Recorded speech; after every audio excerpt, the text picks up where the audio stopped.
আজকের ভিডিওতে আমরা দেখব 0 থেকে 12 মাসের শিশুদের সমস্ত ওষুধ, যে ওষুধগুলো কি আমাদের বেসিক জীবনে প্রয়োজন মনে হয়, ঠিক আছে, যেগুলো হাউস হোল্ড ড্রাগ, মানে যাদের ছোট বাচ্চা আছে তাদের দৈনন্দিন জীবনে ইউজ হতে পারে সেই কমন মেডিসিনগুলো, অর্থাৎ যেগুলো জ্বর হলে কোন মেডিসিন দেবো, ঠিক আছে, ভিটামিনের জন্য কোন মেডিসিন দেবো, পেট ব্যথা করলে কোন মেডিসিন দেবো, বা হজমের জন্য কোন মেডিসিন দেবো, সেই জিনিসগুলো একটু আলোচনা করবো এবং কোনটা কখন ব্যবহার করতে হয়, ঠিক আছে, কোনটার কেমন কি ডোজ আছে। আমি শুধুমাত্র আজকের মেডিসিনে হাউস হোল্ড ড্রাগগুলো বলবো, অর্থাৎ যে ড্রাগগুলো আমাদের কিনতে গেলে, মানে যে ওষুধগুলো কিনতে গেলে আমাদেরকে ডক্টরের প্রেসক্রিপশন লাগবে না। ছোটো বাচ্চাদের যারা ফার্স্ট এড করতে চান বা যাদের বাচ্চাদের ছোটো বাচ্চা আছে, ঠিক আছে, 0 থেকে 12 মাসের, তারা এইগুলো ফার্স্ট এড বক্সে রাখতে পারেন, কারণ বাচ্চার প্রয়োজনে আপনারা এই মেডিসিনগুলো ইউজ করতে পারেন। আমি শুধু সেইগুলোই মেডিসিন বলবো যেগুলো হচ্ছে ওটিসি প্রোডাক্ট, মানে যেগুলো আমরা ওষুধের দোকান থেকে উইদাউট ডক্টরের প্রেসক্রিপশনে নিতে পারি। কোনো অ্যান্টিবায়োটিক বা আদার্স কোনো কিছু ভাইটাল ড্রাগ সেগুলো কিন্তু আমরা বলবো না, শুধুমাত্র যেগুলো আমাদের প্রয়োজনীয় নিত্যনন্দিন জীবনে, ঠিক আছে, যে ব্যথা হলে কী দেবো, ঠিক আছে, ভ্যাকসিন নিয়েছে সে ব্যথা হলে কী নেবো, সেই মেডিসিনগুলোই বলবো। তো সমস্ত কোনো কিছুটাই আলোচনা করব, তাই আপনারা ভিডিওটা শেষ পর্যন্ত দেখুন। আপনারা দেখছেন বং ফার্মা, আমি ফার্মাসিস্ট ফিরোজ আলম। চলো শুরু করি। প্রথমে আমরা যে মেডিসিনটা আমাদের, মানে জন্ম হলেই যে মেডিসিনটা ডক্টরবাবুরা রেকমেন্ড করে থাকে এবং প্রত্যেকটা বাচ্চাকে খেতে বলে, ঠিক আছে, 0 থেকে নিয়ে 1 বছর পর্যন্ত, কারণ এই কন্ডিশনে আমাদের ভারতের প্রায় যদি 30-35 বছরের বয়সে হয়, তো সবারই ভিটামিন D3 ডেফিসিয়েন্সি হচ্ছে, যার ফলে কী করছে ডক্টররা ভিটামিন D3 যে ড্রপটা আছে সেটা বাচ্চাকে 1 বছর পর্যন্ত খেতে বলছে কন্টিনিউয়াসলি। তো ভিটামিন D3 যে ড্রপটা আছে, যেটা পপুলার ব্র্যান্ড নেম কি ওয়ার্ল্ড D3 নামে পেয়ে যাবে, আপরাইজ D3 ড্রপ নামে পেয়ে যাবে, ভিটানোভা D3 নামে পেয়ে যাবে, D3 মাস্ট নামে পেয়ে যাবে, এছাড়াও D3 ন্যানো নামেও পেয়ে যাবে। এই যে ড্রপগুলো আছে, এই ড্রপগুলো কি 0.5 ml, অর্থাৎ ½ ml করে ওডি, ওডি মানে হচ্ছে দিনে একবার, আর এইচএস মানে হচ্ছে রাত্রে ঘুমানোর আগে, ঠিক আছে, ওডি এইচএস করে রেকমেন্ড করে থাকে প্রত্যেক দিন ½ ml করে, মানে 0.5 ml করে প্রত্যেক দিন। এটা অনেকে কি আবার দুপুরবেলা করে খেতে বলে, দিন একবার করে হলেও দুপুরবেলা, কিন্তু এটা রাতে বেশি রেকমেন্ড করা হয়, ঠিক আছে। এটা কন্টিনিউ চলে টিল 1 ইয়ার পর্যন্ত, মানে একদিন থেকে নিয়ে পুরো একদম 1 বছর পর্যন্ত বাচ্চাকে এটা কন্টিনিউয়াসলি চলে প্রত্যেক দিন ½ ml করে, যাতে বাচ্চার ভিটামিন D ডেফিসিয়েন্সি হওয়ার সম্ভাবনা একদম প্রায় কমে যায়। এই মেডিসিনটা যাদেরই বাচ্চা হয়েছে তারা কন্টিনিউস করেন। আমি এটা আপনাকে রিকোয়েস্ট করছি, প্রত্যেকটা বাচ্চা, যতগুলো বাচ্চা হচ্ছে, ঠিক আছে, মেল বাচ্চা ফিমেল বাচ্চা যেই হোক না কেন, ছেলে বাচ্চা মেয়ে বাচ্চা, আপনারা একদিন থেকে না হলেও অন্তত প্রত্যেক 1 বছর পর্যন্ত কন্টিনিউ করুন, ঠিক আছে। একদিন থেকে নিয়ে এটা কন্টিনিউ করা বাচ্চার জন্য অনেক জরুরি। এটা ভিটামিন D3 শুধু ডিফিসিয়েন্সি নয়, এটা আমাদের হাড় মজবুত করতে, ক্যালসিয়াম অ্যাবজর্পশন করতে, মায়ের যে দুধ খাচ্ছে তার ক্যালসিয়াম যে মায়ের দুধে থাকে সেটাকে অ্যাবজর্পশন করতে ভিটামিন D3 অনেক কাজে আসে। এরপরে যেটা আমাদের মেডিসিন রাখতে হবে সেটা হচ্ছে কি ফিভার অ্যান্ড পেনের জন্য। ফিভার অ্যান্ড পেন হচ্ছে কি, আমাদের যদি বাচ্চার হঠাৎ করে জ্বর চলে আসলো বা পেন হয়ে গেল, মানে ব্যথা, বলতে ব্যথাটা কী করে হয়, অনেকই সময় আমাদের যে ছোটো বাচ্চা থাকে তাদেরকে ভ্যাকসিনেশন নিতে হয়, অনেক vaccine, polio vaccine, oral vaccine, diphtheria, tetanus, এসব আমাদের নিতে হয় পোলিও সেন্টার থেকে। এই ভ্যাকসিন নেওয়ার ফলে বা ইঞ্জেকশন নেওয়ার ফলে কী হয়, আমাদের বাচ্চা সে জায়গাটা পেন করে বা ফিভার চলে আসে, জ্বর চলে আসে। তো সেক্ষেত্রে যে মেডিসিনটা ব্যবহার করা হয় ফিভারের জন্য সেটা হচ্ছে কি প্যারাসিটামল 100 mg/ml যে ড্রপটা পাওয়া যায়, যেটার পপুলার ব্র্যান্ড নেম কি ক্যালপল নামে পাওয়া যায়, সুমোয়েল নামে পাওয়া যায়, ঠিক আছে, পাইরেসিক ড্রপ নামে পাওয়া যায়, ডোলো ড্রপস নামে পাওয়া যায়, প্যাসিমল নামে পাওয়া যায়। এটা কি এসওএস ব্যবহার করতে পারি, এসওএস মানে হচ্ছে যখন প্রয়োজন তখন, ঠিক আছে। আর এর ডোজটা কী হবে, মানে কত মাত্রায় দেবো, এটা বাচ্চার বয়স এবং ওয়েট বা বাচ্চার সিভিআরটির উপর নির্ভর করে, ঠিক আছে। তবে অবশ্যই এটা কি খাওয়ানোর আগে একবার ডক্টরের সাথে পরামর্শ নিয়ে নেবেন, যেহেতু বাচ্চার ব্যাপার আছে। হ্যাঁ, আপনারা বা যদি আপনাদের ডোজটা জানা থাকে প্রপার হবে, তাহলে আপনারা এটা উইদাউট ডক্টরের প্রেসক্রিপশন ছাড়াও দিতে পারেন, ঠিক আছে। তবে একটা জিনিস অবশ্যই মাথায় রাখবেন যে এই ড্রপটা 6 ঘন্টা অন্তর অন্তর দেবেন, ঠিক আছে। একটা গ্যাপ রাখবেন, একবার দেওয়ার পরে যদি আবার প্রয়োজন হয় মনে হয়, তাহলে কি 6 ঘন্টার অন্তর অন্তর দেবেন প্যারাসিটামল, ম্যাক্সিমাম দিনে 4 বার দেবেন।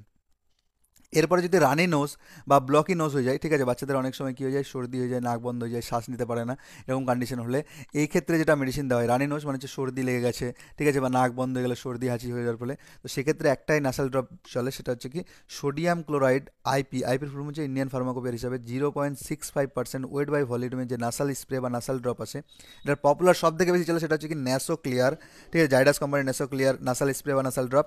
আর যেটা সেকেন্ডলি চলে সেটা হচ্ছে কি ন্যাসিভিয়ান এস, ঠিক আছে। এই ন্যাসিভিয়ান এসটা আপনারা কি এসওএস দিতে পারেন। এসওএস মানে হচ্ছে যখন প্রয়োজন, যখন বন্ধ হয়েছে নাক বা নাকের সর্দি হয়েছে সেক্ষেত্রে আপনারা দিতে পারেন।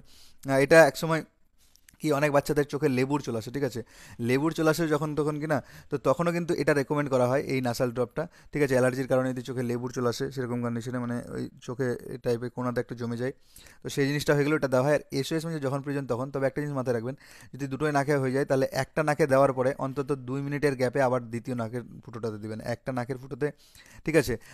এখন যদি দেন তাহলে 2 মিনিটের গ্যাপ দিয়ে আবার পরেরটাতে দেবেন, একসাথে দুটো নাকে দেবেন না।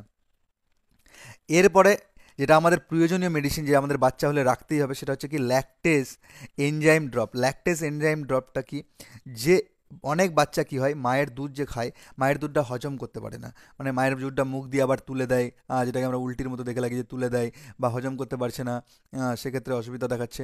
বা অনেক ক্ষেত্রে কী দেখা দিয়েছে, যে অনেক মায়েরই দুধ হয় না, বা অনেক সন্তান মা হারিয়ে ফেলে। সেক্ষেত্রে কী হয়, যে আমাদের সাবস্টিটিউট মিল্ক, অর্থাৎ যে পাউডারের দুধগুলো পাওয়া যায়, ল্যাক্টোজেন, নেস্টোজেন, সিমিল্যাক, এই যে দুধগুলো আছে, এই দুধগুলো কি বাচ্চাদের আমাদের খাওয়াতে হয়, পাউডার দুধগুলো বাজার থেকে কিনে এনে। তো সেক্ষেত্রেও কী হয়, বাচ্চা হজম করতে পারে না, কারণ মায়ের দুধে একটা আলাদা টেস্ট থাকে, তো বাইরের দুধ খাচ্ছে। যদি এরকম কন্ডিশন হয়, তাহলে আমাদের অবশ্যই পেশেন্টকে, মানে পেশেন্ট সরি বলছি, বাচ্চাকে আমাদেরকে ল্যাকটেজ এনজাইম ড্রপ দিতে হবে। ল্যাকটাইম এনজাইম 600 এফসিসি ইউনিটের যে ড্রপগুলো পাওয়া যায়, যেটা পপুলার ব্র্যান্ড নেম কি ইয়ামা ড্রপস, নিও স্মাইল ড্রপ, ম্যাকটেস ড্রপ বা ল্যাকটেস ড্রপ, এইগুলো যেটা আছে, এটার নিয়মটা হলো কি, যদি কোনো কেউ মায়ের দুধটাই হজম করতে না পারে, মুখে তুলে দেয়, তো সেক্ষেত্রে কী করবো, 4 থেকে 5 ফোঁটা ড্রপ বিডি দেবো, মানে হচ্ছে দিনে দুবার করে। ঠিক আছে, 4 থেকে 5 ফোঁটা দিনে দুবার করে। আর এসি দেবো, এসি মানে হচ্ছে দুধ খাওয়ানোর আগে, এসি মানে হচ্ছে খাওয়ার আগে, তো দুধ খাওয়ানোর আগে এটা খাইয়ে দেবো বাচ্চাকে, তারপরে করবো। আর যদি আমাদের কি হয়, যদি পাউডার দুধ খাওয়াতে হয় বাচ্চাকে, তাহলে সেক্ষেত্রে আমরা কি করব, যে হয়তো খাওয়ানোর পাউডার দুধ খাওয়ানোর আগেই খাইয়ে দেবো, এটা করতে পারি। বা পাউডার যে দুধটা ঘুলছি যে এটাতে, ঠিক আছে, যে বোতলটাতে, সেই বোতলটাতে 4 থেকে 5 ফোঁটা দিয়ে দেবো, ঠিক আছে, দিয়ে মিক্স করব। তাহলে সেক্ষেত্রেও কিন্তু এটা সেম কাজ করবে। এরপরে যেটা আমাদের মেডিসিন রাখতে হবে বাচ্চার ফার্স্ট এড বক্সে, সেটা হচ্ছে কি ডাইজেশনের জন্য। অনেক বাচ্চা কী করে, যে ডাইজেশন করতে পারে না, ঠিক আছে, হজম করতে পারে না, যার ফলে কী হয়, পটি লেট হয়, ঠিক আছে। তবে একটা জিনিস মাথায় রাখবেন, যে যদি পটি লেট হয়, তো এটা কোনো কিছু করার দরকার নেই, মানে ভাবনা চিন্তা করার বেশি দরকার নেই। কারণ যখন ছোটো বাচ্চা থাকে, মেনলি 0 থেকে 3 মাসের মধ্যে, তো বাচ্চাদের পটি সাধারণত কী হয়, 5 থেকে 6তম বা 7তম, 5 থেকে 7 দিন পর পরই হয়।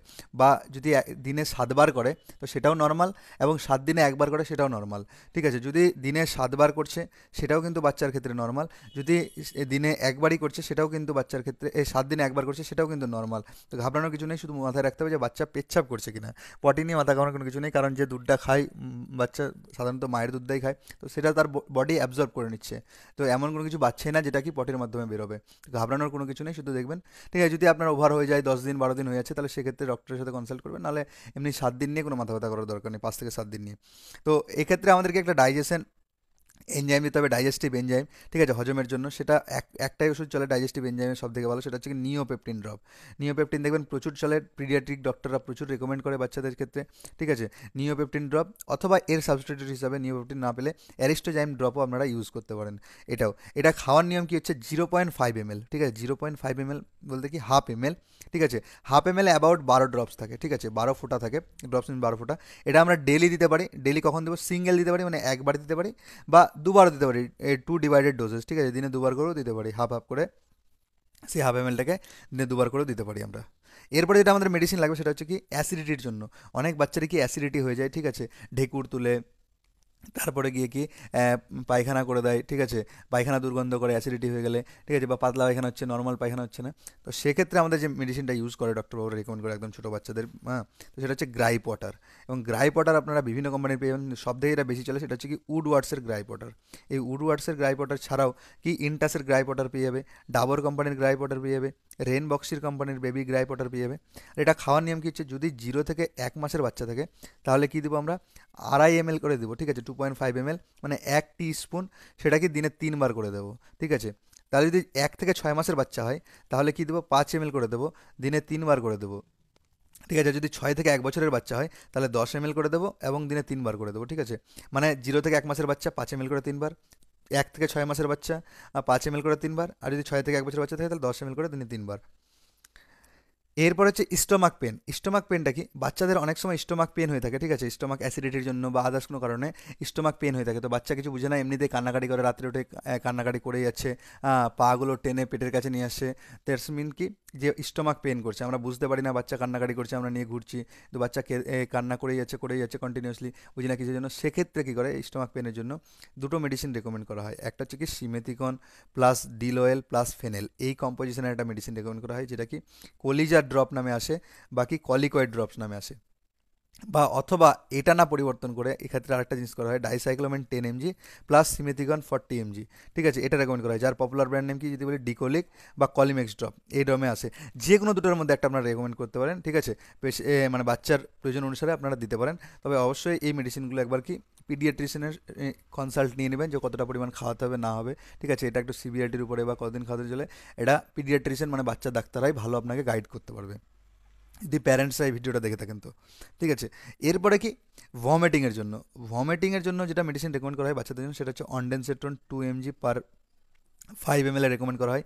সেটা কি অনডেম নামে যে ড্রপটা পাওয়া যায়, বা জোফার নামে পাওয়া যায়, বা ভমিকাইন নামে পাওয়া যায়, এই ড্রপটা রেকমেন্ড করা হয়। আর এটা কি, এটা সবসময় খাওয়ার আগে রেকমেন্ড করা হয়, অর্থাৎ এসি রেকমেন্ড করা হয়। এটা আপনারা চাইলে বাচ্চাকে, ঠিক আছে, বিডি দিতে পারেন, মানে দিনে 2 বার, বা টিডিএসও দিতে পারেন, দিনে 3বারও দিতে পারেন, ঠিক আছে, যদি প্রচুর পরিমাণে বাচ্চা ভমিটিং করে তাহলে সেক্ষেত্রে টিডিএস দিতে পারেন। তবে অবশ্যই কতটা পরিমাণ খাওয়াবেন না খাওয়াবেন এটা অবশ্যই কিন্তু একটা ডক্টরের পরামর্শতেই নেবেন। বা যদি আপনার জানা থাকে যে না ডক্টর একবার বলে দিয়েছে, তাহলে সেক্ষেত্রে আপনি নিজের ওই ডক্টরের পরামর্শ অনুসারেই লিখতে পারেন। যদি পেশেন্টের ডায়রিয়া হয়ে যায়, ডায়রিয়া অর্থাৎ হচ্ছে পাতলা পায়খানা হয়ে যায়, লুজ মোশন হয়ে গেছে বাচ্চার, তাহলে সেক্ষেত্রে কী দেবো, বাচ্চাদের লুজ মোশনের ক্ষেত্রে যেটা দেওয়া হয় সেটা হচ্ছে কি ব্যাসিলাস ক্লৌসি। ব্যাসিলাস ক্লৌসি সব থেকে যেগুলো ওয়াটার মানে আসে, সাসপেনশন আছে, স্পোর্টস সাবস্টেন্সের যেগুলো আছে, সেগুলো সব থেকে পপুলার ব্র্যান্ড নাম কি O2 প্রো নামে আসে, এন্টেরোজার্মিনা নামে আসে, নোভোজার্মিনা নামে আসে, প্রোজার্মিনা নামে আসে। এই জলগুলো খাওয়ানো হয়, ঠিক আছে। আর এটারও ডোজটা কি এখন তো ডক্টররাই ভালো বলতে পারবেন, আপনারা ডক্টরের সাথে পরামর্শ করে নেবেন। তবে অবশ্যই যদি আপনার জানা থাকে বা ডক্টর দেখেছেন, অবশ্যই কিন্তু আপনার নিজের বাচ্চা যদি থাকে তাহলে অবশ্যই অন্তত 2টো করে স্পোর বাড়িতে রাখবেনই রাখবেন, ঠিক আছে। বাচ্চার কখন কি হয়ে যায় না হয়ে যায় সেই সময় মতো আপনি ইউজ করতে পারবেন। এরপরে কি, এরপরে অ্যাপিটাইট স্টিমুল্যান্ট বলতে কি, বাচ্চা যদি খিদা না পায়, বাচ্চা যদি না খাওয়ার খায়, তো সেক্ষেত্রে কি দেবে ডাক্তারবাবুরা, তো সেক্ষেত্রে কি করে ডাক্তারবাবুরা অ্যাপিটাইট স্টিমুলেট করার জন্য, বাচ্চা খিদে না পাওয়ার জন্য যে কম্পোজিশনটা লেখে সেটা হচ্ছে কি cyproheptadine 1.5 mg plus tricholine citrate 55 mg। এর কম্পোজিশনে যেটা ট্যাবলেট এই মানে সিরাপ বা ড্রপ আছে সেটা হচ্ছে কি সাইপন ড্রপ নামে আসে, সিপেল ড্রপ নামে আসে, বাকি বায়োপ্রন নামে আসে। এছাড়া বিভিন্ন কোম্পানিরও আছে, আপনারা শুধু দেখে নেবেন কম্পোজিশনগুলো আছে কিনা, আমি শুধু এই কোম্পানিগুলো রেফারেন্স পারপাসের জন্য বলে থাকি, ঠিক আছে। এই ড্রপটা কি, এই ড্রপটাও দেওয়া হয় বাচ্চাকে, ঠিক আছে। আপনারা এটা বিডি দিতে পারেন, আর এটাও খাওয়ার আগে দেবেন, ঠিক আছে, বাচ্চার স্টিমুলেট করার জন্য। হ্যাঁ, তবে অবশ্যই এই মেডিসিনগুলো একবার ডক্টরের পরামর্শ করে নেবেন। এরপরে যেটা আমাদের, যদি বাচ্চার কোনো নিউট্রিশনাল ডেফিসিয়েন্সি থাকে, মানে ওয়েট হচ্ছে না বা বাচ্চা রোগা উতলা হচ্ছে, তো সেক্ষেত্রে কি একটা মাল্টিভিটামিন ড্রপ রেকমেন্ড করা হয় বাচ্চাকে। সেটা হচ্ছে কি মাল্টিভিটামিন ড্রপ, আপনারা কি A to Z ড্রপ নামে পেয়ে যাবেন, ভিভন ড্রপ নামে পেয়ে যাবেন, জিঙ্কোভিট ড্রপ নামে পেয়ে যাবেন, ঠিক আছে। এই মাল্টিভিটামিন ড্রপগুলো কী করা হয়, 1 ml করে ডেইলি দেওয়া হয়, ঠিক আছে, মানে প্রত্যেক দিন 1 ml করে দেওয়া হয়, ঠিক আছে, মিনিমাম 15 দিন 20 দিন বা 1 মাস চলে, এই প্রত্যেক দিন 1 ml করে ডেইলি দেওয়া হয় বাচ্চাকে। এরপরে যদি কোনো অ্যালার্জি কন্ডিশন দেখা দেয়, ঠিক আছে, অ্যালার্জিক কন্ডিশনের জন্য কী হয়, অ্যালার্জিক কন্ডিশন দেখা দিতেই পারে, ঠিক আছে, সর্দি হয়ে গেছে বা আদার্স কোনো অ্যালার্জিক কন্ডিশন দেখা দিয়েছে, তো সেক্ষেত্রে ডক্টর বা যে কোনো কিছু পিডিয়াট্রিশিয়ানরা কী করে, যেটা রেকমেন্ড করা হয় অ্যালার্জির জন্য সেটা হচ্ছে সিট্রিজিন 10 mg ড্রপটা। আর এটাই একটাই পপুলার ব্র্যান্ড ছিল সেটজিন নামে পেলে, ডক্টর রেড্ডি কোম্পানির এই ড্রপটা রেকমেন্ড করা হয়, ঠিক আছে। এবং এটা মেনলি সাধারণত যেহেতু একটা অ্যান্টিহিস্টামিন ড্রাগ, তো সেটা ওডি রেকমেন্ড করা হয়, তবে ডক্টরের পরামর্শতেই ডোজটা নির্ধারিত করবেন আপনারা। হ্যাঁ, এবং আপনার যদি মানে প্যারেন্টস হন বা কোনো গ্রামীণ চিকিৎসক হন, বা যদি আপনার এই পিডিএফগুলোর প্রয়োজন মনে হয় তাহলে অবশ্যই আমাকে হোয়াটসঅ্যাপে টেক্সট করতে পারেন, হোয়াটসঅ্যাপ নাম্বারটা আমার ডিসক্রিপশনে দেওয়া আছে, ঠিক আছে। এছাড়াও আমি মুখে বলে দিচ্ছি, 84 36 38 33 20 নাম্বার, এই নাম্বারে আপনি আমাকে হোয়াটসঅ্যাপ করবেন, ঠিক আছে, পিডিএফ পেয়ে যাবেন। তবে অবশ্যই পিডিএফটা কি পেড ভার্সন আছে, মানে আপনাকে টাকা দিয়ে কিনতে হবে, ঠিক আছে। সমস্ত পিডিএফই পেয়ে যাবেন আমার চ্যানেলের। আমি আরেকবার নাম্বারটা বলে দিচ্ছি, 8436383320, এই নাম্বারে আপনি আমাকে করতে পারেন যদি আপনি পিডিএফ নিতে ইচ্ছুক থেকে থাকেন। কিন্তু একটা কথা মাথায় রাখবেন যে পেড ভার্সনে পিডিএফ আছে, হ্যাঁ, মানে আপনাকে টাকা পেমেন্ট করতে হবে। এই ছিল। আর একটা জিনিস আমার ছুটে গেছে, সেটা হচ্ছে কি ব্যাকটেরিয়াল ইনফেকশনের জন্য যদি চোখে কোনো ধরনের ব্যাকটেরিয়াল ইনফেকশন হয়ে যায়, মানে ঠিক আছে, ব্যাকটেরিয়াল আই ইনফেকশন, মানে চোখ লালচে হয়ে যাচ্ছে বা চোখে কনজাক্টিভাইটিস হয়ে গেছে বাচ্চার, তো সেক্ষেত্রে একটা মেডিসিন বাচ্চার জন্য সেফেস্ট, সেটা হচ্ছে কি টোব্রামাইসিন 0.3% ওয়েট বাই ভলিউমের যে আসে আই ড্রপটা, যেটা সব থেকে পপুলার ব্র্যান্ড নেম কি টোবা নামে আসে, বা কি টোবা স্টার নামে আসে ম্যানকাইন্ডের। এই টোবাটাই সব থেকে বেশি চলে, এটা বাচ্চাদের জন্য সেফ, ঠিক আছে, মানে একদম 0 দিন, মানে আজ 1 দিন থেকে নিয়ে বাচ্চাকে দেওয়া যায় এই টোব্রামাইসিনটা, ঠিক আছে, চোখে। তার ওই সেম কথা বললাম, যদি কোনো পেশেন্টকে মানে বাচ্চাকে রেকমেন্ড করা হয় তাহলে সেক্ষেত্রে কী করবে, যদি একটা চোখে এখন দেয় তাহলে মিনিমাম 1 থেকে 2 মিনিট পরে আবার সেকেন্ড চোখে দেবে, মানে একসাথে দুটো চোখে দেবে না। ঠিক আছে, এই যে জিনিসটা আছে টোব্রামাইসিনটা বাচ্চাকে একদম একদিন থেকে নিয়ে দেওয়া যায়। তো এই ব্যাকটেরিয়াল আই ইনফেকশনের জন্য টোব্রামাইসিনটাকে বেশি ডক্টররা রেকমেন্ড করে থাকে। এছাড়াও আপনারা বিভিন্ন ব্র্যান্ড নামে পেয়ে যাবেন, আপনারা শুধু দেখে নেবেন যে টোব্রামাইসিন আছে কিনা। এই টোবা আর টোবাস্টারে নিতে হবে কোনো মানে নেই। এই ছিল তোমাদের সমস্ত কোনো কিছু, মানে যেগুলো আমরা ওটিসি মানে অ্যাকচুয়ালি ডক্টর না দেখে যে ওষুধগুলো পাই। এখানে কিন্তু আমি কোনো অ্যান্টিবায়োটিক বলিনি। ঠিক আছে, আমি শুধুমাত্র যেগুলো হাউস হোল্ড ড্রাগ মানে বাড়িতে রাখা যাবে বাচ্চার কোনো নর্মাল কোনো কিছু কন্ডিশনে, জ্বর ব্যথা কী হলে, অ্যালার্জি কন্ডিশন হলে কী হবে, ঠিক আছে, এই যে কন্ডিশনগুলো ডাইজেশন, এগুলো অ্যাকচুয়ালি বাড়িতে রাখা যায়, বাচ্চার ফার্স্ট এড কিটে রাখা হয়। এগুলো কোনো আমি কোনো প্রেসক্রিপশন ড্রাগ বলিনি, কোনো অ্যান্টিবায়োটিক বলিনি, কোনো আদার্স কোনো ক্যাটাগরি ড্রাগ বলিনি। কারণ সেগুলো অবশ্যই আপনারা ডক্টরের পরামর্শতেই নেবেন। ঠিক আছে, উইদাউট ডক্টরের পরামর্শতে ওইসব ওষুধ নেবেন না, এগুলো ওষুধ উইদাউট পরামর্শতেও খাওয়া যায়। ঠিক আছে, তো আমার এই ভিডিওটা শুধুমাত্র ইনফরমেশন এবং নলেজ পারপাসের জন্য। আমার এই ভিডিওটা দেখে কখনোই সেলফ মেডিকেশন করতে যাবেন না, অর্থাৎ নিজে থেকে মেডিসিন নিতে যাবেন না। সর্বদা ডাক্তার বা ফার্মাসিস্টের পরামর্শতেই ওষুধ নেবেন। এবং আপনার যদি এই ভিডিওটা ভালো লেগে থাকে তাহলে অবশ্যই এই ভিডিওটাতে একটা লাইক দেবেন। ঠিক আছে, কমেন্টের মাধ্যমে আপনার মতামত জানাবেন। এবং ভিডিওটা যদি কারো প্রয়োজন হয়ে থাকে তাহলে তার সাথে অবশ্যই শেয়ার করবেন। এবং আপনি আগামী দিনে যদি এমন ভিডিও পেতে চান তাহলে আমার চ্যানেলটাকে অবশ্যই সাবস্ক্রাইব করে রাখবেন। আর ভিডিওটা শেষ পর্যন্ত দেখার জন্য আপনাকে অসংখ্য অসংখ্য ধন্যবাদ। Thank you so much.